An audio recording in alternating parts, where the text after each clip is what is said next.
স্বাগতম, নমস্কার। Techno time অনুষ্ঠান টেকনো ইন্ডিয়া গ্রুপের আজকে ফের আমরা উপস্থিত করতে পেরেছি একেবারে প্রপার কলকাতার উপর রুবি হসপিটালের সামনে MSIT অর্থাৎ Meghnad Saha institute of technology এবং তার দুই প্রসিদ্ধি মানে বিখ্যাত দুই অধ্যাপক আমাদের সঙ্গে আজকে উপস্থিত রয়েছেন। আমার বাঁদিকে রয়েছেন আমার অত্যন্ত প্রিয়পাত্র বন্ধু প্রফেসর হাজরা এবং প্রফেসর সুবীর হাজরাকে ওয়েলকাম করছি।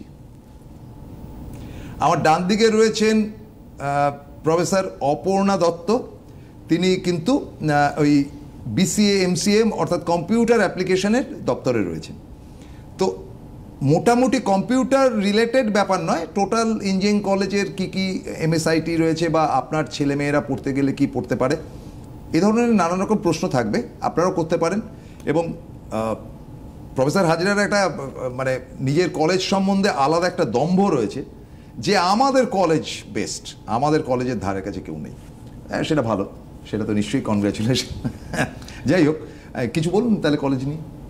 হ্যাঁ, ব্যাপারটা হচ্ছে যে MSIT নিয়ে দম্ভ যেটা রয়েছে, যেটা প্রসূনদা বললেন, না ব্যাপারটা ঠিক সেরকম নয়। আমি যেটা বলতে চাই, MSIT স্টার্ট করেছে 2001-এ 5 সেপ্টেম্বর, যেদিন MSIT যাত্রা শুরু হয়েছিল। সেই দিন থেকে MSIT-তে প্রচুর engineering course, computer application based course, management course, সব ধরনের কোর্সই পড়ানো হয়। তো আমি যদি একটু সামারি করে বলি, এখানে ইঞ্জিনিয়ারিং কোর্স যেগুলো পড়ানো হয় তার মধ্যে আছে ধরুন computer science and engineering, IT, electronics and communication engineering, mechanical engineering, civil engineering, electrical engineering. এই 6টা ইঞ্জিনিয়ারিং কোর্স শুরু থেকেই ছিল, শুরু থেকে এই কোর্সগুলো পড়ানো হয়। কিন্তু রিসেন্ট পাস্টে বেশ কিছু স্পেশালাইজেশন কোর্স যেগুলো মার্কেটের সাথে ট্রেন্ডি, সেই মার্কেট চাহিদার কথা বজায় রেখে ইউনিভার্সিটি এবং AICTও প্রপোজ করেছে সেই কোর্সগুলো, তার সবগুলোই MSIT। না, আপনাদের তো ম্যাকআউটের আন্ডারে রয়েছে। হ্যাঁ, আমাদের অ্যাকচুয়ালি যেটা, আমরা তো অ্যাফিলিয়েটেড কলেজ, তো আপনি যদি AICTও দেখেন, মানে অল ইন্ডিয়া বেসিসেও এই ধরনের কোর্সগুলো এখন খুব রেলিভেন্ট। সেই স্পেশালাইজেশন কোর্সগুলোর প্রায় সবকটা না হলেও অনেকগুলোই আমাদের কলেজে সেগুলো পড়ানো হয়। যেমন কম্পিউটার সায়েন্সের স্পেশালাইজেশন কোর্সগুলোর কথা যদি আমি ধরি, এগুলো সবই বিটেক কোর্স। যেমন computer science with data science, computer science with AIML, computer science with IoT, computer science with cyber security, computer science and business system. এছাড়াও আরও স্পেশালাইজেশন কোর্স ধরুন artificial intelligence and data science, মানে BTech in only AI and data science. এটা তো আপনার দপ্তর। এটা হ্যাঁ, মানে ওই যে আর কি কম্পিউটার সায়েন্স আর IT পুরোটাই একটাই ডোমেন আর কি। সেই হিসেবে আমি IT হেড করছি আর কি, কম্পিউটার সায়েন্সের HOD অন্য একজন আছেন। তো এই কোর্সগুলো সবই কিন্তু আমাদের। এছাড়াও আপনি আরেকটা কোর্স শুনবেন, electronics and computer science, ECS। তো এগুলো সব হচ্ছে মার্কেটের চাহিদার কথা বজায় রেখে, ইন্ডাস্ট্রি মাথায় রেখে ডিমান্ড, একদম অল ইন্ডিয়া বেসিসে এই ডিমান্ডটা গ্রো করেছে। যে কারণে all India council for technical education, যেটা আমরা AICT বলি, তারাও এই ধরনের কোর্সগুলোকে স্বীকৃতি দিয়েছে এবং বিভিন্ন ইউনিভার্সিটি সেগুলো অফার করছে, ম্যাকআউটও অফার করছে। আমাদের কলেজে এগুলো সবগুলোই পড়ানো হয়। এগুলো গেল ইঞ্জিনিয়ারিং কোর্সের দিকটা। এরপর আমি আসছি নন ইঞ্জিনিয়ারিং কোর্স। নন ইঞ্জিনিয়ারিং কোর্সও কিন্তু আমাদের কলেজে পড়ানো হয়। তার মধ্যে আছে আন্ডার গ্র্যাজুয়েট লেভেলে আছে BCA, BBA, bachelor of computer application, bachelor of business administration, এই দুটোই পড়ানো হয়। এবার এতগুলো কোর্স যেগুলো বললাম, এগুলো সবই কিন্তু ইঞ্জিনিয়ারিং নন ইঞ্জিনিয়ারিং মিলিয়ে সব আন্ডার গ্র্যাজুয়েট কোর্স। এর বাইরে আছে পোস্ট গ্র্যাজুয়েট কোর্স। আপনি যদি ইঞ্জিনিয়ারিং ডিসিপ্লিনটা দেখেন, সেখানে 4টে পোস্ট গ্র্যাজুয়েট কোর্স আছে। MTech কোর্সেস, যেমন ইলেকট্রনিক্সে MTech in electronics, MTech in computer science. এছাড়াও সিভিল ইঞ্জিনিয়ারিংয়ে 2টো MTech কোর্স আছে, একটা হচ্ছে MTech স্ট্রাকচারাল ইঞ্জিনিয়ারিং আর জিওটেক MTech। এই গেল ইঞ্জিনিয়ারিংয়ের পোস্ট গ্র্যাজুয়েট কোর্স। আর আপনি যদি নন ইঞ্জিনিয়ারিং ধরেন, সেখানেও কিন্তু পোস্ট গ্র্যাজুয়েট কোর্স আছে। যেমন BCA-র পোস্ট গ্র্যাজুয়েট লেভেলে MCO আমাদের কলেজে পড়ানো হয়, আর BBA-র post graduate level MBA, master of business administration, আর MCA হচ্ছে মাস্টার অফ কম্পিউটার অ্যাপ্লিকেশন। এই দুটো কোর্সও কিন্তু আমাদের কলেজে অফার করা হয়। এই গেল MSIT total course curriculum overall, যেটা আমাদের কলেজে অফার করা হচ্ছে আর কি। সুতরাং আমাদের কলেজ যদি কোনো অ্যাডমিশন নেয়, তার স্ট্রিম সিলেক্ট করে পড়তে তার কোনো অসুবিধা হওয়ার কথা নয়। এতগুলো তাছাড়া তো আমাদের ফোন নাম্বার বা ডিটেল যাচ্ছে, তবে ফোন করে কলেজে ভর্তি হওয়ার কথা বলার থেকে আপনারা নিজেরা এসে খবর নিয়েটাই বাঞ্ছনীয় বলে আমি মনে করি।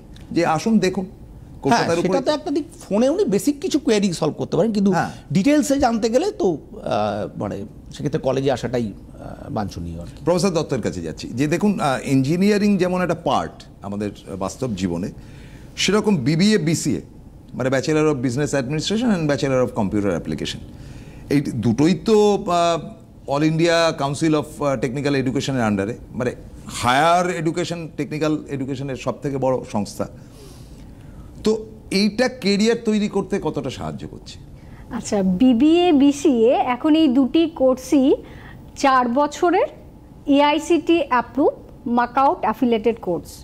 মানে এটার এলিজিবিলিটি ক্রাইটেরিয়া হচ্ছে 10+2 যে কোনো বোর্ড, মানে সায়েন্স, আর্টস, কমার্স সমস্ত স্টুডেন্টরাই বিবিএ বিসিএর জন্য এলিজেবল। এবার এখন এটা 4 বছরের AICTE approve, AICTE all India council of technical education, এটা হচ্ছে গুণমানের শিলমোহর। মানে এখানে আপনাদের ল্যাব ফেসিলিটি, লাইব্রেরি, অ্যাকাডেমিক্স দিকটা, সমস্ত ইনফ্রাস্ট্রাকচার একটা নির্দিষ্ট গুণমান মেনটেন করতে হয়।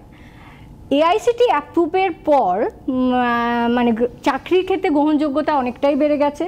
উচ্চশিক্ষার ক্ষেত্রে দেশে বিদেশে যে কোনো বিশ্ববিদ্যালয়ে তারা অ্যাপ্লাই করতে পারে, যে কোনো সরকারি চাকরির ক্ষেত্রে গ্রহণযোগ্যতাটা বেড়ে গেছে। এআইসিটি অ্যাপ্রুভ হওয়ার পর চাকরি ক্ষেত্রে মানে প্লেসমেন্ট আর উচ্চশিক্ষা দুটোর ক্ষেত্রেই গ্রহণযোগ্যতা অনেকটাই বেড়ে গিয়েছে। বাহ, তাহলে আমাদের কাছে কিন্তু এটাও একটা বিষয় যে ইঞ্জিনিয়ারিংয়ে চান্স পেলাম না কোনো কারণে, বা ঠিক আছে আমার ম্যাথমেটিক্সটা হয়তো রয়েছে, ফিজিক্স কেমিস্ট্রি নেই, অন্য সাবজেক্ট নিয়ে পড়ছি, বা যাই হোক কোনো একটা জায়গায় ল্যাবসেস রয়েছে, কম্পিউটার সায়েন্স নিয়ে হায়ার সেকেন্ডারি পড়েছি, তাহলে এই বিসিএ এমসিএ করাটার পর মানে এমসিএ অ্যাটলিস্ট তো ইকুইভ্যালেন্ট টু ইঞ্জিনিয়ার। ইয়েস, এর থেকে মানে বিটেক কম্পিউটার সায়েন্স থেকেও এমসিএ এর অনেক ক্ষেত্রে প্যাকেজটা বেশি হয়, যেহেতু এটা মাস্টার ডিগ্রি। হয়তো অনেকে আর্টস কমার্স নিয়ে পড়েছে কিন্তু প্রোগ্রামিংটা করতে ভালোবাসে, লজিক ভালোবাসে, তাদের ক্ষেত্রে এই বিসিএটা কিন্তু একটা বড় অপরচুনিটি। আবার অনেকে হয়তো কোনো কারণে বিটেকে ভালো র্যাঙ্ক করতে পারেনি, তার জন্য তারা সিএসসি মানে বিটেকে ভর্তি হতে পারছে না, কিন্তু তাদের জন্য বিসিএটা ওপেন রয়েছে। পরবর্তীকালে তারা এমসিএ করে নিলে ওরা ইকুইভ্যালেন্ট কি ওই বিটেকের থেকে, মানে যেহেতু মাস্টার ডিগ্রি তার জন্য প্লেসমেন্ট, স্যালারি সমস্ত ক্ষেত্রেই বেটার। আচ্ছা প্রফেসর হাজরা, এই যে এমএসআইটিতে এখন কম্পিউটার সায়েন্স ইনফরমেশন টেকনোলজি, এটা কম্বাইন ইনফরমেশন টেকনোলজির সঙ্গে এসছে, তাতে তো কোনো সন্দেহ নেই। আজকের বর্তমান প্রেক্ষাপটে মানে যেভাবে চাকরি বাকরির বাজার তৈরি হচ্ছে, এই সাবজেক্টটা কতটা প্রয়োজনীয়? দেখুন, আমি একটা কথা বলি কি, আপনি যদি মার্কেট চাহিদার কথা বলেন তাহলে চাকরির যে ইন্ডাস্ট্রিটা, যেখানে কম্পিউটার সায়েন্স বা আইটি প্রফেশনালসরা যাবে, সেই ইন্ডাস্ট্রিটাকে আমরা কী নামে চিনি? আমরা চিনি আইটি ইন্ডাস্ট্রি। অর্থাৎ আইটি ইন্ডাস্ট্রিতে হচ্ছে জবের স্কোপটা প্রচুর বেড়ে গেছে আজকের দিনে। এবং আপনি জানবেন এই যে আইটি ইন্ডাস্ট্রি এত হিউজ ডিমান্ড, সেই ডিমান্ডের তুলনায় কিন্তু সেই পরিমাণ যোগ্য ছাত্রছাত্রী কিন্তু প্রতি বছর সারা ভারতবর্ষে ইঞ্জিনিয়ারিং কলেজ থেকে কিন্তু পাস আউট হয় না। সেই কারণেই নতুন নতুন কোর্স ডিজাইন হচ্ছে, মার্কেট চাহিদার কথা মাথায় রেখে নতুন নতুন কোর্সগুলোকে বিভিন্ন ইউনিভার্সিটি কলেজ অফারও করছে। এবার কম্পিউটার সায়েন্স আইটি এই দুটো তো একটা টেকনিক্যাল টার্ম। এখন এই দুটোর মধ্যে ডিফারেন্সটা কি? অ্যাকচুয়ালি আপনি বিটেক ইন কম্পিউটার সায়েন্স পড়ুন বা বিটেক ইন ইনফরমেশন টেকনোলজি পড়ুন, বা অনেক university computer science information technology joint একটা নামেও কোর্স অফার করে, সবকটারই কিন্তু আপনি যদি ক্যারিয়ার প্রসপেক্ট দেখেন একদম সেম। ক্যারিয়ার প্রসপেক্ট মিনস আমি জব অপরচুনিটির কথা বলছি, অর্থাৎ যখন ক্যাম্পাস প্লেসমেন্ট হবে, কোম্পানিগুলো ইন্টারভিউতে আসবে, তখন কিন্তু তারা এরকম হবে না যে আইটি ইন্ডাস্ট্রিতে যখন তারা অ্যাবজর্ব করবে তখন কম্পিউটার সায়েন্সের ছেলেদেরকে বসতে দেবে না, শুধু আইটিতে যারা বিটেক করছে তাদেরকে, এরকম হবে না, এরকম অনেকে ভাবে আর কি। সিএসসি আইটি অ্যাকচুয়ালি দুটোই এক্সিলেন্ট ক্যারিয়ার অপরচুনিটি, রাদার আমি বলি দুটো একটা প্যারালাল অপরচুনিটি। মানে আপনি যেটাই বিটেক পড়ুন, প্যারালাল অপরচুনিটি আপনার সামনে থাকবে, আপনার ক্যান্ডিডেট যেটা নিয়েই পড়ুক না কেন অপরচুনিটিটা সেম থাকবে। আর ক্যারিয়ার পাথে তো শুধুমাত্র চাকরি না, এর বাইরেও আরও একটা দিক আছে, যেটা হচ্ছে হায়ার স্টাডিজ। হায়ার স্টাডিজেও কিন্তু সিএসসি বিটেক বা আইটি বিটেক বা সিএসআইটি বিটেক যেটাই সে করুক না কেন, সিএসআইটি বিটেক অবশ্য খুব কম জায়গাতেই আছে, কিন্তু কিছু কিছু জায়গায় তবু আছে আর কি, সেও কিন্তু পোস্ট গ্রাজুয়েট লেভেল পড়াশোনাটা ইকুয়াল অপরচুনিটি নিয়েই এক্সপ্লোর করতে পারবে। অর্থাৎ বিভিন্ন ইউনিভার্সিটি ইন্ডিয়াতে যদি আপনি ধরেন আইআইটি আছে, এনআইটিসগুলো আছে, অনেক নামকরা ইউনিভার্সিটিস রয়েছে, ফরেন ইউনিভার্সিটি রয়েছে, সমস্ত জায়গায় পোস্ট গ্র্যাজুয়েট, এমটেক, কোনো জায়গায় এমএস এই নামে আছে। এই সমস্ত জায়গাতে কিন্তু BTech IT, BTech computer science দু ধরনের ছাত্ররাই ইকুয়াল অপরচুনিটি অ্যাভেল করতে পারে ফর হায়ার স্টাডিজ। এমনকি পরবর্তীকালে অনেকে রিসার্চ ওরিয়েন্টেড ক্যারিয়ার যারা পছন্দ করে, রিসার্চ অপরচুনিটিও ইকুয়ালি পারসিস্ট করে।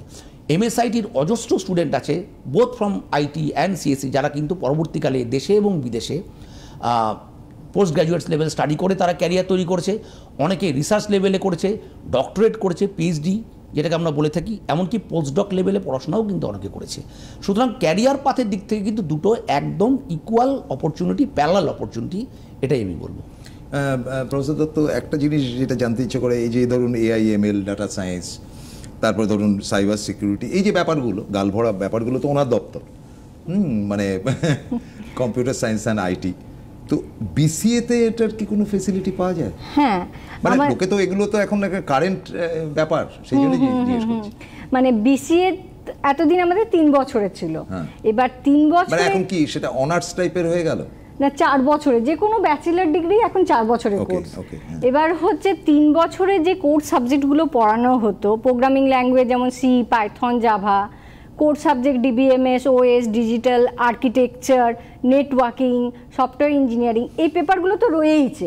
কিন্তু এখন যেহেতু মার্কেটের ডিমান্ড হচ্ছে AIML, data science, IoT, cyber security, সেই কথা ভেবে কিন্তু আমাদের সিলেবাসটা তৈরি হয়েছে। সেই সাবজেক্টগুলো আমাদের কিন্তু সিলেবাসে, মানে 4 বছরের যেটা আমাদের কোর্স, সেখানে এই সমস্ত সাবজেক্টগুলো রয়েছে। প্লাস হচ্ছে যেটা লাস্ট 1 ইয়ার এখানে একটা 5th সেমিস্টারে ইন্টার্নশিপ অ্যাড হয়েছে, আর research methodology, research oriented project, মানে মেনশনই করা আছে সিলেবাসে রিসার্চ ওরিয়েন্টেড, যেহেতু লাস্ট ইয়ার 1 বছর পুরো, সেটা এখন মার্কেট নিড যেগুলো, ইন্ডাস্ট্রি নিড যেগুলো, সেগুলোর উপর বেস করে, মানে আমরা এআইএমএল, ফুল স্ট্যাক ডেভেলপমেন্ট, যেগুলো মার্কেটের নিড, সেই বেসিসে আমরা প্রজেক্টগুলো স্টুডেন্টকে অ্যাসাইন করে থাকি। আর যখন সেমিস্টার ব্রেক চলে, আমরা সেই টাইমে কিছু ডোমেন নলেজ ট্রেনিং স্টুডেন্টদের প্রোভাইড করি, যাতে তারা যে কোনো ইন্টারভিউ ক্র্যাক করতে পারে, কোনো প্রবলেম না হয়। তার জন্য সিলেবাসের বহির্ভূতও কিছু সাবজেক্ট আমরা ওই ডোমেন নলেজ ট্রেনিংয়ের সময় পড়িয়ে থাকি। বাহ, চমৎকার! তাহলে তো এটাতে অনেক সুবিধা এখন হয়ে গেছে। একটা জিনিস আমি একটু অ্যাড করে দিই, মানে ম্যাডাম, যদিও এটা ম্যাডামের দফতর, তবুও নলেজটা আমরাও রাখি। সেটা হচ্ছে যে সিএসআইটি, এমসিএ, বিসিএ ডোমেনটা তো সেম, সেই কারণে আমরা সবাই এই নলেজটা রাখি যে প্রচুর অপশনাল পেপার দেওয়া থাকে ডিফারেন্ট সেমিস্টারে। সুতরাং এই যে এত সাবজেক্ট, এত ওয়াইড রেঞ্জ অফ সাবজেক্টস, তো স্টুডেন্টরা কিন্তু তার নিজের পছন্দের সাবজেক্টগুলো অপশনাল পেপার থেকে চুজ করতে পারে। ধরুন কারোর মনে হচ্ছে আমার সাইবার সিকিউরিটির একটা স্পেশালাইজড আমার দরকার, এমসিএ পড়ছি কিন্তু আমি, সেও কিন্তু ওই অপশনাল পেপারটা চুজ করে ওই স্পেশালাইজেশনের দিকেও সে কিন্তু জব অপরচুনিটি এক্সপ্লোর করার করতে পারে আর কি। আসলে অপশনাল পেপারগুলোর দিকে লক্ষ্য রেখে ক্যান্ডিডেটরা তাদের পছন্দের ক্যারিয়ার পাথটা চুজ করতে পারে আর কি। এবার এমপ্লয়েবিলিটির ব্যাপারটা তো চলে আসছেই। হ্যাঁ, সেটা তো এবার ব্যাপার হলো যে এমপ্লয়েবিলিটির জায়গায় আপনাদের একটা সুনাম রয়েছে টেকনো ইন্ডিয়া গ্রুপের, সেটা সত্যম রায়চৌধুরীর কল্যাণে ছড়িয়ে গেছে চারিদিকে, এবং সেটা তো শুধু বাস্তব না, কিন্তু ছাত্রছাত্রীদেরও তো সেরকমভাবে তৈরি করতে হয়। এমএসআইটিতে অ্যাডমিশন নেওয়ার পর এমপ্লয়েবল করাটাও তো একটা দায়িত্ব, সেটা কতটা করছেন? মানে ক্যাম্পাস রিক্রুটমেন্টের জায়গায় তারা তো আসছে, মানে এই তো আজকেও এসছে। আচ্ছা, এইখানে আমি আপনার এই কথাটাকে মানছি, কিন্তু একটু রেফারও করছি। সেটা হচ্ছে এরকম, এমএসআইটিতে আমরা যেটা করি, আমরা যে কালচারটা প্রমোট করি, এমএসআইটি কেন, কোনো ইঞ্জিনিয়ারিং কলেজ, আমি যেটা বলি সেটা হচ্ছে ইঞ্জিনিয়ারিং কলেজ কিন্তু প্লেসমেন্ট এজেন্সি নয়। ইঞ্জিনিয়ারিং কলেজের দায়িত্ব কিন্তু কাউকে প্লেসমেন্ট ডাইরেক্টলি করানো নয়। তাহলে আমরা কি করি? তাহলে এমএসআইটির প্রশ্নটা হচ্ছে এমএসআইটির প্লেসমেন্ট রেকর্ড এত হাই কেন? আপনি যদি লাস্ট 5 বছর ইভেন 10 বছরেরও প্লেসমেন্ট রেকর্ড দেখেন, মানে ইউ উইল বি অ্যামেজড। সাংঘাতিক ভালো, সাংঘাতিক ভালো। মানে শুধুমাত্র কম্পিউটার সায়েন্স আইটির কথা বলছি না, কারণ অনেকে তো বলতে পারে কম্পিউটার সায়েন্স আইটির তো এমনি চাহিদা আছে, ওখানে তো প্রচুর লোক রিক্রুট হয়। আপনি যদি লাস্ট 2 বছরের কোর ডিভিশনটা দেখেন, মানে কোর ইঞ্জিনিয়ারিং কথাটা নিশ্চয়ই আপনি মেকানিক্যাল, ইলেকট্রিক্যাল, আমি আপনাকে বলছি লাস্ট 2-3 বছর সেখানে 100% placement, 100% with lucrative pay package. এবং শুধু তাই নয়, বেশ কিছু স্টুডেন্ট আছে তারা মোর দ্যান 1 জব অফার্ড। সুতরাং ক্যারিয়ার অপরচুনিটি সমস্ত স্ট্রিমেই ইকুয়ালি রয়েছে। এবার প্রশ্ন হচ্ছে আমরা তাহলে এমএসআইটির দিকে কী করছি, যেটা আপনার যেটা প্রশ্ন যে প্লেসমেন্টের ব্যাপারে তাহলে আমাদের করণীয়টা কি। আমি তো আপনার কথাটা রেফার করলাম যে আমরা প্লেসমেন্ট এজেন্সি নই। আমাদের কলেজে যে তাই তো এখন মানে ছাত্রছাত্রী ভর্তি হওয়ার পরে তো প্লেসমেন্টের ব্যাপারটা দেখে। এবার বলি আমরা তাহলে প্লেসমেন্টটাকে কি করে অ্যাসিওর করছি, এতটা অ্যাসিওর করছি কিভাবে, সেটাই আমি ক্ল্যারিফাই করতে চাইছি আপনাকে। সেটা হচ্ছে যে আমাদের আউটকাম বেসড এডুকেশন, আমাদের টিচিং লার্নিং প্রসেসটা হচ্ছে পুরোপুরি স্টুডেন্ট সেন্ট্রিক অ্যান্ড রিগরাস। আমাদের কাছে কারা পড়তে আসে? আমাদের কাছে পড়তে আসে যারা জয়েন্ট কোয়ালিফাই করছে, মূলত সেটা জয়েন্ট এন্ট্রান্স জেই মেন্স দিয়েও আসছে, আবার WB JEE দিয়েও আসছে। কিন্তু প্রচুর স্টুডেন্ট আছে তারা কিন্তু ধরুন বেঙ্গলি মিডিয়াম থেকে আসছে, তাদের টেকনিক্যাল নলেজ হয়তো ভালো কিন্তু তাদের কমিউনিকেশন স্কিল অত ভালো নয়। আমরা যেটা করছি, আমাদের যে কারিকুলাম যেটা কিনা ডিজাইন করে দিচ্ছে আমাদের ইউনিভার্সিটি, আমরা সেগুলোকে তাকে পড়াচ্ছি, আমরা ইন্ডিভিজুয়াল কেয়ার নিচ্ছি। আমরা যারা পিছিয়ে পড়া ছাত্র, অর্থাৎ সবাইকার লার্নিং এবিলিটি তো সমান নয়, তাদেরকে কিন্তু পিরিয়ডিক্যালি আমরা আইডেন্টিফাই করছি, তাদের জন্য স্পেশাল কোচিং স্পেশাল ট্রেনিংয়ের ব্যবস্থা করছি। এবং মার্কেটের ডিমান্ডের সাথে সঙ্গতি রেখে আমরা বিটুইন দ্য সেমিস্টার গ্যাপ আমরা কিন্তু লেটেস্ট টেকনোলজির ওপরে ডোমেন নলেজ ট্রেনিং দিচ্ছি, যেটা একটু আগে ম্যাডাম বলছিলেন। এটা কিন্তু বিটেক কোর্সও ইকুয়ালি দেওয়া হচ্ছে প্রত্যেকটা বিটেক স্ট্রিমে বিটুইন সেমিস্টার গ্যাপ, যেটা থেকে আরও বেশি এমপ্লয়েবল করে তুলছি। এছাড়াও যেটা আমি একটু আগে বললাম, এই যে ধরুন যাদের কমিউনিকেশন স্কিল ভালো না, যাদের পার্সোনালিটি অতটা লুক্রেটিভ নয়, তার জন্য আমাদের সফট স্কিল পার্সোনালিটি ডেভেলপমেন্ট এই ক্লাসগুলো পিরিয়ডিক্যালি দেওয়া হচ্ছে এবং সবাইকে পুরো কলেজ অ্যাপটিটিউড টেস্ট। দেখুন এমপ্লয়মেন্ট কিন্তু একটা টোটালিটি, শুধু টেকনিক্যাল নলেজ থাকলে আপনি তাদেরকে কি সেইভাবে পরীক্ষা নেন? সেইভাবে আমরা ট্রেন করছি, টেস্ট করছি, ইন্টারভিউ বোর্ডের সামনে পৌঁছানোর আগে আপনাদের কাছে ট্রেনিং। আমি আপনাকে একটা কথা, আপনি আমার মুখ থেকে কথাটা কেড়ে নিলেন, মক ইন্টারভিউ পিরিয়ডিক্যালি আমরা অ্যারেঞ্জ করছি এবং সেটা সেকেন্ড ইয়ার থেকেই করছি মক ইন্টারভিউ। অর্থাৎ আমরা স্টুডেন্টদেরকে চাকরি দিচ্ছি না, আমরা তাদেরকে চাকরি পাওয়ার যোগ্য করে গড়ে তুলছি। ঠিক আছে, সুতরাং এটা লাস্টে কি হচ্ছে, একটা সাইক্লিক প্রসেস। কোম্পানিগুলো কি চায়, আমি যে কলেজে যাব আমার পছন্দের ছেলেগুলোকে আমি সেখানে পেয়ে যাব। তাহলে আমার কাজ হচ্ছে কি, আমার কাজ হচ্ছে ছাত্রদেরকে এমপ্লয়েবল করে তোলা, to make them industry ready through proper training and through proper teaching learning process. আমরা সে কাজটাই করে যাচ্ছি। তার ফলে আমাদের এখান থেকে প্রচুর ভালো ভালো ছেলেরা ফিনিশ প্রোডাক্ট হিসেবে আপনি যদি বলেন সেইভাবে তৈরি হচ্ছে, কোম্পানিগুলো ছেলেদেরকে নিয়ে যাচ্ছে এবং সেটা আবার ঘুরে পরের বছর কি দেখা যাচ্ছে যে MSITতে এত ভালো প্লেসমেন্ট হচ্ছে, তাহলে ভালো ভালো ছেলেরা আবার MSITতেই পড়ার জন্য আসছে, আবার তারা আবার ভালো ভালো চাকরি পাচ্ছে। তার মানে এটা একটা সাইক্লিক প্রসেস জেনারেট করছে। আচ্ছা, এই যে নতুন কোর্স যেটা, যে এই যে এআইটা তো এলো এবং এটার তো একটা সুফল কুফল দুটোই দেখা যাচ্ছে আজকের বাজারে। মানে স্পেশালি সোশ্যাল নেটওয়ার্কে বিদঘুটে সমস্ত ছবি, হয়তো আপনার আমার ছবি দিয়ে দিল যে এরা ওই এয়ার ইন্ডিয়া ধ্বংসের অন্যতম কারণ। বুঝুন, মানে ফাজলামি হচ্ছে ঠিকই, কিন্তু এটা তো একটা নেগেটিভ ওয়েভলেন্থ তৈরি হচ্ছে। এই ব্যাপারে আপনার মতামতটা কি? আমাকে হ্যাঁ, আচ্ছা, মানে এআই আমাদের জন্য চাকরির ক্ষেত্রটা, মানে এআই আসলে আমাদের চাকরি চলে যাবে এআই এর কল্যাণে ইত্যাদি, এই ব্যাপারগুলো তো চলছে বাজারে।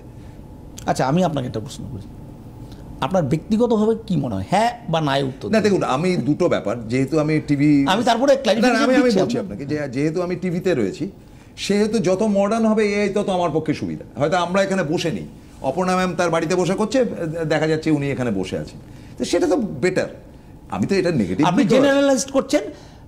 ওভারঅল সায়েন্টিফিক্যালি কি হতে চলেছে, মানে আমাদের ইলেকট্রনিক মিডিয়ার পক্ষে এটা আমি মনে করি আশীর্বাদ। কিন্তু আপনি বলছেন যে ছাত্রছাত্রী সোশ্যাল নেটওয়ার্কের পক্ষে, সোশ্যাল নেটওয়ার্ক বা ছাত্রদের ক্যারিয়ার গড়ার করতে এটা একটা বাধা, নাম্বার অফ জবস কমে যাবে, এরকম কি আপনি? হ্যাঁ, বললাম তো। আচ্ছা, আচ্ছা, এই প্রসঙ্গে আমি আপনাকে একটা জিনিস দিয়ে আমি শুরু করি, এটা আপনার হয়তো ভালো লাগবে আর কি।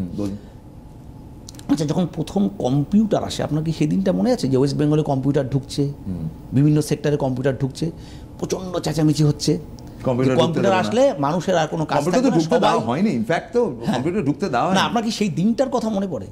নিশ্চয়ই মনে পড়ে। আচ্ছা, তাহলে কম্পিউটার আসলে এই মিথ্যা চালু হয়ে গেছিল যে কোনো চাকরিটা, আমাদের আর কোনো চাকরি থাকবে না, প্রচুর সবাই চাকরি হারাবে, কম্পিউটার একাই সব কাজ করে দেবে।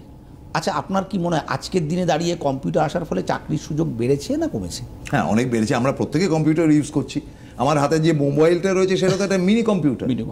তার মানে এই যে কথাটা বলা হচ্ছে, মানে কিছু নন টেকনিক্যাল লোক রাস্তাঘাটে আমিও শুনি, আমাকেও অনেকে জিজ্ঞেস করে। এমনকি আমি খুব অবাক হই যখন দেখি কিছু শিক্ষিত, মানে আমি বলবো পুঁথিগত বিদ্যায় শিক্ষিত কিছু লোকও আমার সামনে এই আশঙ্কা প্রকাশ করে। তখন আমি খুব অবাক হই আর কি। আমি আপনার এই কথার উত্তরে একটা কথাই বলি, ঠিক যেমনভাবে কম্পিউটার আসার সময় একটা আশঙ্কা তৈরি হয়েছিল, সময়ের সাথে সেটা কেটে গেছে। এআই নিয়েও যে আশঙ্কাটা তৈরি হয়েছে এটাও সম্পূর্ণ ভুল, এটা পার্শিয়ালি কারেক্ট। এবার পার্শিয়ালি কারেক্ট কোন জায়গাটা আমি আসছি আপনার কাছে, তার আগে আমি ব্রিফে উত্তরটা দিয়ে নিই। যে থ্রেডটা কম্পিউটার আসার সময় জেনারেট করেছিল, এটা ছিল একটা আমাদের একটা ভুল ভাবনা, ভুলটা কেটে গেছে। একইভাবে এআই এর থ্রেডটাও সাময়িক, এটাও আমাদের ভুল ভাবনা, এটাও খুব তাড়াতাড়ি কেটে যাবে। মানুষ বুঝবে যে এআই আসার ফলে জবের স্কোপ কমবে না, জবের স্কোপ বাড়বে। কি হবে অ্যাকচুয়ালি, রোল ট্রান্সফরমেশন হবে। অর্থাৎ আপনি একভাবে কাজ করতেন, আপনি এখন আরেকভাবে কাজ করবেন। আপনাকে জাস্ট কী করতে হবে, অ্যাডাপ্টেবল হতে হবে। আপনার অ্যাডাপ্টেবিলিটি যদি থাকে, আপনি নিজেকে অ্যাডাপ্ট করে নেবেন সেই জিনিসটা, এবং সেই রোলে আপনি তখন চাকরি করবেন। প্রফেসর হাজরা, একটু থামাচ্ছি, একটা ফোন আছে বোধহয়। হ্যালো হ্যালো, হ্যাঁ একটু জোরে বলবেন প্লিজ। হ্যাঁ নমস্কার, আমি শান্তনু দাস বলছিলাম গড়িয়া থেকে। হ্যাঁ বলুন। হ্যাঁ বলছি, আমার ছেলে এবারে এইচএস পাস করেছে। হ্যাঁ হ্যাঁ, এবার এআই জন্য কি আমরা করতে পারি, মানে ছেলেকে এআই খুব ইচ্ছা, এআই করবে। কি নিয়ে পাস, কি নিয়ে পাস, কম্বিনেশনটা কি? কম্বিনেশনটা বলুন। ফিজিক্স, কেমিস্ট্রি, ম্যাথমেটিক্স ছিল না? ম্যাথ ছিল না, ম্যাথ ছিল না। তাহলে তো হবে না। না, আমি বলতে দিচ্ছি, আমি আচ্ছা ম্যাডাম বলুন। এটা আপনার দপ্তর, এবার আপনি শুনতে থাকুন। বিসিএ এখন এআইসিটি অ্যাপ্রুভ, হ্যাঁ 10+2 যে কোনো বোর্ডের স্টুডেন্টরাই করতে পারে। তো সায়েন্স, আর্টস, কমার্স যে কোনো ব্যাকগ্রাউন্ডের স্টুডেন্টরাই বিসিএ করতে পারে। সিএসআইটিতে যে পেপারগুলো রয়েছে, বিসিএতে সব পেপারই রয়েছে, এমনকি যেগুলো এখন মার্কেটের demand, AIML, data science, IoT, সমস্ত পেপারগুলো বিসিএতে রয়েছে। তো তার জন্য আমি একটা ভালো অপশন বিসিএ হিসাবে চুজ করতে পারে। আবার এআই এর উপর তো খুব আকর্ষণ। হ্যাঁ, এআই তো এখন মানে সিলেবাসের মধ্যেই এআইএমএল, ডেটা সায়েন্স এগুলো আছে। তাছাড়াও আমরা আমি একটু অ্যাড করি ওনার জন্য। অনেকের দেখুন জবের ডিফারেন্ট রোল রয়েছে, ঠিক আছে। এআই নিয়ে এখন ওনার তো আশঙ্কা হচ্ছে ওনার ম্যাথামেটিক্স ছিল না। ম্যাডাম যেটা ক্লারিফাই করলেন যে বিসিএ, অবশ্যই বিসিএ এখন এআইসিটি অ্যাপ্রুভ কোর্স, ন্যাচারালি আপনি বিসিএ নিয়েও এআই নিয়ে পড়াশোনা করতে পারেন। এখন ওনার আশঙ্কা যদি এটা হয় যে আমি ম্যাথস ছিল না, তাহলে কি আমি এআই নিয়ে কাজ করতে পারবো? আমি বলছি হ্যাঁ পারবেন। এআই নিয়ে কাজ করা মানে আপনাকে বিরাট ম্যাথামেটিক্স জানতে হবে এরকম কোনো মানে নেই। এআইয়েও কিন্তু ডিফারেন্ট টাইপের রোলস আছে, যেটা একটু আগে বললাম, অ্যাডাপ্টেবিলিটি। আপনি ম্যাথামেটিক্স না জেনেও কিন্তু এআইয়ে কাজ করবেন, সেই জব স্কোপ, সেই জব রোল এআই জেনারেট করবে, যেটা আমি একটু আগে আপনাকে বলছিলাম। এআই এটা ঠিক কিছু জবকে মুছে দেবে, হ্যাঁ মুছে দেবে, আবার বহু নতুন নতুন জব তৈরি করবে। 20টা জব যদি মুছে দেয়, 80টা জব তৈরি করবে। আমি দেখছি আরেকটা ফোন আছে। হ্যালো হ্যালো, হ্যাঁ বলুন। Good evening. Good evening. আমি আলোচনাটা শুনছি অনেকক্ষণ ধরে, দীর্ঘক্ষণ ধরে, বেশ মনোনিবেশ করেছি প্রোগ্রামটায়। হ্যাঁ হ্যাঁ, আমার কিছু কোয়েশ্চেন অ্যারাইজ করছে, যেটা আমি দীর্ঘদিন ধরে আমি অবজার্ভ করার পর আমি আপনাদেরকে করার সাহসটা পাচ্ছি। যে এআই টেকনোলজি হয়তো প্রযুক্তিক দিক থেকে আমাদের একটা অবদান, কিন্তু বর্তমানে এআই যে মিসইউজটা হচ্ছে, ইন ফিউচারের জন্য কোনো রকম ক্ষতিকারক হবে না তো, বা এটাকে ব্যান করে দেওয়ার সম্ভাবনা নেই তো?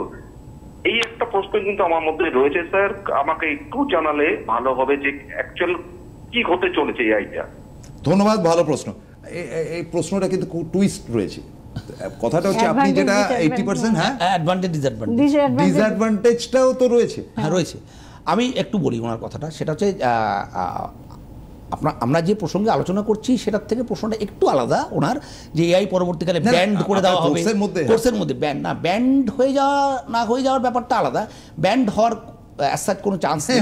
গভর্নমেন্ট যেটা করতে পারে সেটা হচ্ছে এআই এর মিসইউজের উপর কিছু রেস্ট্রিকশন আনতে পারে, সেটা সেই দেশের সরকারকে সেই পলিসি নিতে হবে।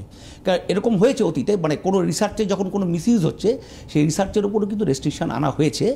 সেই জায়গায় গভর্নমেন্ট পলিসিগতভাবে কিছু রেস্ট্রিকশন আনতে পারে, কিন্তু এআইকে অ্যাজ এ হোল ব্যান্ড করা যাবে না। প্রযুক্তির অগ্রগতি কখনো ঠেকিয়ে রাখা যায় না এইভাবে জোর করে, এটা সম্ভব নয়। প্রযুক্তির অগ্রগতিকে যাতে মানুষের কল্যাণে ব্যবহার করা যায়, গভর্নমেন্ট সেইভাবে কিছু পলিসি নিতে পারে আগামী দিনে। It is too early to say anything more than this. এই মুহূর্তে এর বেশি কিছু বলা সম্ভব নয়। কিন্তু যেটা আমি একটু আগে বলছিলাম, মানে ওনার আমরা সরে গেলাম আর কি, ওই যে যিনি বলছেন ম্যাথামেটিক্স নেই, তাহলে আমি এআই নিয়ে, আমি আপনাকে একটা জব রোল বলি, প্রম্পট ইঞ্জিনিয়ার। এই কথাটা কি আপনি আগে শুনেছিলেন কখনো? কোনটা? Prompt engineer.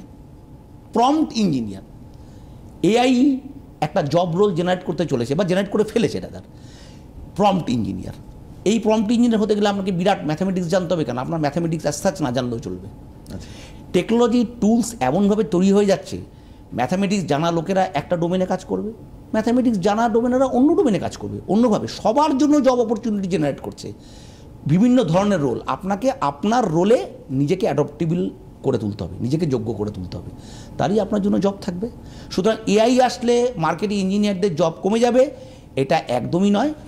খুব ক্যাটেগরিক্যালি আজকের দিন, মানে 19/6/2025 আমি আপনাকে বলছি, আগামী দিনে computer science, IT, AI and data science, এই 4টে ডোমেনে অ্যাম্পল জব স্কোপ জেনারেট করবে এবং জব অপরচুনিটি বাড়তেই থাকবে, কমার কোনো চান্স নেই। কিছু সেক্টরে জব কমবে, পাশাপাশি প্রচুর সেক্টরে জব স্কোপ ওপেন হয়ে যাবে। একটা শেষ প্রশ্ন করি, হাতে তো সময় কম, সেটা হচ্ছে ওভারঅল এই যে আমাদের আজকে অনুষ্ঠানটা আমরা করলাম, তাতে তো খুব ভালো, মানে এরকম ধরনের মারাত্মক প্রশ্নও আসেনি দর্শকদের তরফ থেকে। অ্যাডমিশনের ব্যাপারে আপনার সাজেশনটা যদি একটুখানি বলেন। অভিভাবকদের বলবো, মানে সন্তানদের কোন সাবজেক্টটা, কোন দিকে তাদের ন্যাক, কোন দিকে তাদের ভালোবাসা, তারা যদি সিভিল ভালোবাসে, electrical, mechanical, electronic, CS, IT, computer application, তাদের ভালো লাগাটাকে প্রথমে জানতে হবে। জোর করে যেন, হ্যাঁ প্রায়োরিটি, জোর করে যেন চাপিয়ে দেওয়া হয় না যে এই সাবজেক্টটাই পড়তে হবে। মানে যে কোনো দিকে এগোতে হলে আগে তো ভালোবাসাটা থাকতে হবে। তার জন্য আমি অভিভাবকদের বলবো, আগে সন্তানদের সঙ্গে বসে কোন দিকটা আলোচনা করা, কোন বিষয়টা তাদের ভালো লাগে, সেই বিষয় নিয়ে যেন তারা পড়াশুনো করে। আর হচ্ছে হয়তো মানে আমাদের এই বিসিএ যেটা ডিগ্রি, সেখানে যেহেতু আর্টস কমার্সের স্টুডেন্টরাও সেখানে, বিবিএটাও বলুন, হ্যাঁ বিসিএ বিবিএ, সেখানে তো আর্টস কমার্সের স্টুডেন্টরাও ভর্তি হতে পারছে, মানে 10+2-তে আর্টস কমার্স সায়েন্স সমস্ত ব্যাকগ্রাউন্ডের স্টুডেন্টরাও ভর্তি হতে পারছে। হয়তো কারুর ম্যাথামেটিক্সে ভীতি রয়েছে, এবার হচ্ছে বিটেক ফার্স্ট ইয়ারে ফিজিক্স, কেমিস্ট্রি, ম্যাথ এই সাবজেক্টগুলো থাকবেই। কিন্তু বিসিএ ফার্স্ট সেমিস্টার থেকে শুরু হয় প্রোগ্রামিং ল্যাঙ্গুয়েজ। তো লজিক যদি ভালোবাসে, অ্যালগরিদম ভালোবাসে, প্রোগ্রামিং কনসেপ্ট যদি তাদের ভালো লাগে, তাহলে তারা মানে বিসিএটা চুজ করা তাদের জন্য বেটার। অ্যালগরিদমের সঙ্গে তো অ্যালজেব্রাটাও শেখা উচিত, তার হ্যাঁ সঙ্গে তো সেই বেসিক ম্যাথমেটিক্সটা আমরা যে ম্যাথমেটিক্সটা করে এসেছি সেটার মধ্যে তো হায়ার স্টাডিজের মধ্যে অনেকগুলো চ্যাপ্টার ছিল, কোঅর্ডিনেট জিওমেট্রি থেকে শুরু করে আপনার ক্যালকুলাস থেকে শুরু করে, সেগুলো কি তাদের? হ্যাঁ, এই লজিক বিল্ডিং এর জন্য যে ধরনের বেসিক ম্যাথমেটিক্সটা লাগবে, তা আমরা ব্রিজ কোর্সে, বিসিএ ফার্স্ট সেমিস্টারেই একটা ম্যাথমেটিক্সের ব্রিজ কোর্স, যাতে আর্টস কমার্স ব্যাকগ্রাউন্ড থেকে যারা এসেছে তাদের যাতে কোনো অসুবিধে না হয়, তার জন্য আমরা একটা ব্রিজ কোর্স করিয়ে নিই। তারপরে মানে তারা বিসিএ করে নেওয়ার পর তারা হায়ার স্টাডি, এমসিএ, এমবিএ, এই অপরচুনিটিগুলো তো রয়েছে। যদি তারা আরও ডিপার নলেজ চায়, তারা তার জন্য এমসিএটা চুজ করে নেওয়া, আরও হায়ার স্টাডি করা তাদের জন্য ভালো। আর অভিভাবকরা তাদের সন্তানকে আমাদের হাতে 4 বছরের জন্য তুলে দিচ্ছেন, আমরা চাইবো তাদের একাডেমিক্সটা যেমন ভালো হোক, প্লেসমেন্ট ভালো হোক, আর আমরা সবার থেকে চাই যেন ভালো মানুষ। আর প্রপার ক্যালকাটার উপর এটা যে রুবির সামনে, সেটা একটু বলে দিন। হ্যাঁ, এটা একদম প্রপার ক্যালকাটাতে, মানে রুবিতে আমাদের কলেজটা আরবানার পাশেই রয়েছে, ইস্টার্ন বাইপাস, ইস্টার্ন ইএম বাইপাসের কাছেই। যদি সময় থাকে তাহলে আমি একটা, না আজকে আর হাতে সময় নেই। Thank you very much, it was a very lovely evening with you. আপনাদের কৃতজ্ঞতা জানাই। সামনের সপ্তাহে আমরা ফিরে আসবো, সেই প্রতিশ্রুতি দিয়ে আমরা শেষ করছি। নমস্কার।